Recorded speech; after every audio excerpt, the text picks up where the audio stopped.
Bonjour à tous et à toutes et bienvenue dans cette nouvelle vidéo. Aujourd'hui on va parler de Wheeljack, plus connu sous le nom de Q. Alors Wheeljack, de la gamme Studio Series Dark of the Moon. Donc Wheeljack se transforme en une Mercedes-Benz E550. Donc son nom Q est une référence au personnage de Q dans James Bond et son visage de Albert Einstein. Voilà, parce que c'est un scientifique. Du coup, pour ce qui est de la voiture, donc comme je disais, c'est une Mercedes-Benz E550. Donc pour ce qui est de la représentation de la voiture, c'est une superbe voiture. En étant honnête, c'est une très très bonne voiture avec des bonnes peintures argentées, rouge pour les phares, avec le petit logo Mercedes et le nom de la voiture. À l'avant, on a donc avec la calandre et le logo, les phares peints en argenté. Et les détails au niveau de l'avant de la voiture et un petit peu au niveau de l'arrière avec les pots d'échappement. Petit défaut, je dirais, c'est au niveau des vitres que je trouve pas très très beau en étant en noir.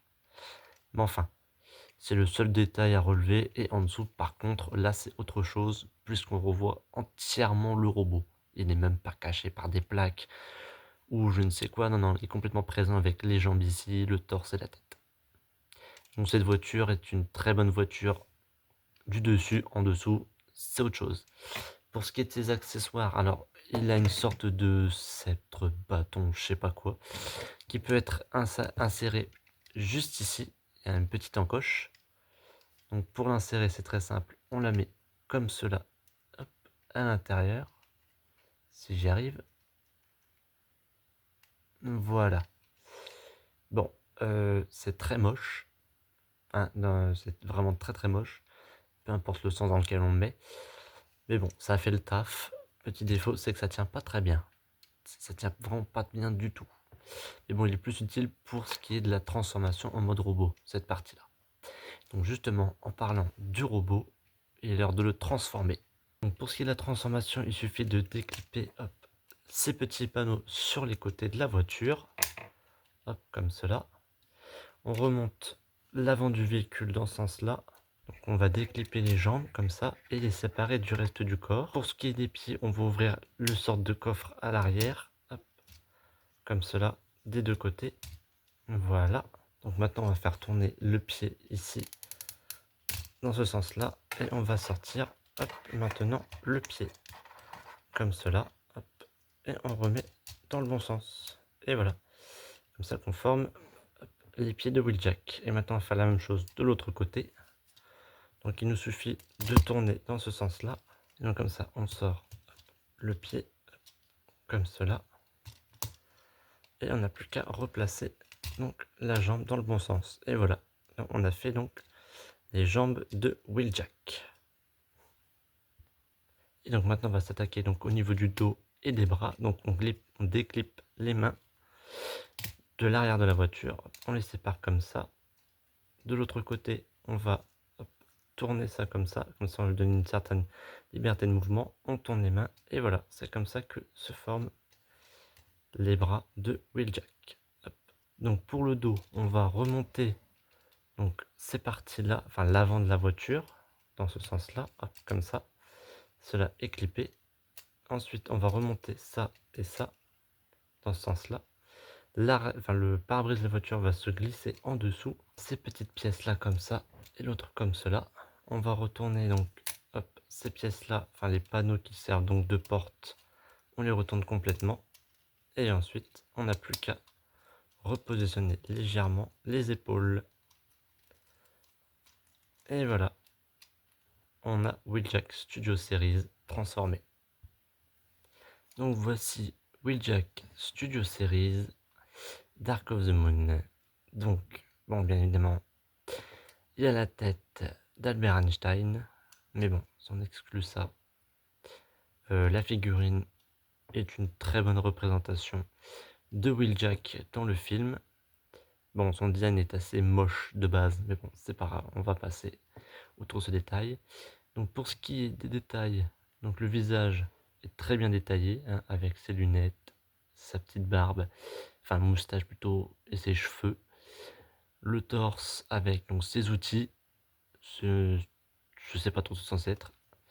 Et au niveau de ses mains, là par contre là c'est spécial parce qu'on a des sortes de griffes ou je sais pas quoi, c'est vraiment immonde. C'est... Ouais non, les mains sont vraiment spéciales. Et donc pour ce qui est des jambes, rien à dire, simple, efficace. Pour le dos, ça va, on n'a pas un dos trop proéminent, hein, ça fait pas un gros backpack, c'est assez efficace. Et donc l'avantage c'est que en plus de tout ça, on peut donc avec, comme je disais, l'accessoire lui mettre à l'arrière. Voilà, comme cela. Ça ressent un peu ce qu'on avait dans le film, hein, avec tous une sorte d'attirail dans le dos. Et par contre, pour ce qui est de son deuxième accessoire, dont je n'ai pas parlé, c'est une sorte de pistolet visseuse. Je ne saurais même pas dire ce que c'est, tellement c'est moche, ça ressemble à rien. Je sais même pas en fait ce que c'est censé être. Il y a plein de détails assez obscurs. Et donc ensuite, par contre, pour ce qui est de lui faire tenir, là c'est spécial. Hop, on lui met comme ça, et voilà, on a un truc. J'appellerais plutôt ça un bout de plastique plutôt qu'une arme, mais c'est pas grave. Ensuite, pour ce qui est des articulations, donc la tête étant posée sur ball joint, on peut la tourner donc de gauche à droite et de haut en bas. Les mouvements, enfin plutôt les bras, sont eux-mêmes sur ball joint, donc bon, même si c'est limité par cette partie-là, voilà, on peut le monter jusque la max. Le lever, c'est assez compliqué, hein, on peut pas lever plus haut que ça parce que sinon après c'est bloqué. Les coudes peuvent tourner, voilà, simple. Et même la main, enfin l'avant-bras peut se tourner comme ça, pas plus. Les jambes, donc on peut soulever ça pour faire, hop, comme ça avec les jambes, hein, bonne amplitude de mouvement. Les genoux, alors même si cette pièce-là peut se déplacer, voilà, c'est mieux. Voilà, les genoux sont plutôt corrects, hein. Ils peuvent très bien se plier, et par contre les pieds sont complètement statiques. Voilà. Donc voilà, c'était Wheeljack Studio Series. Pour cette figurine, honnêtement, je mettrais, vu son prix de environ 30 €, quelque chose comme ça, son prix n'est pas trop abusé, hein. Et ouais, comme je disais, ça tient pas trop à l'arrière, hein, ça tient vraiment même pas du tout. Je sais même pas en fait ce que c'est censé être, c'est même pas une arme, enfin, on sait même pas c'est quoi ce truc.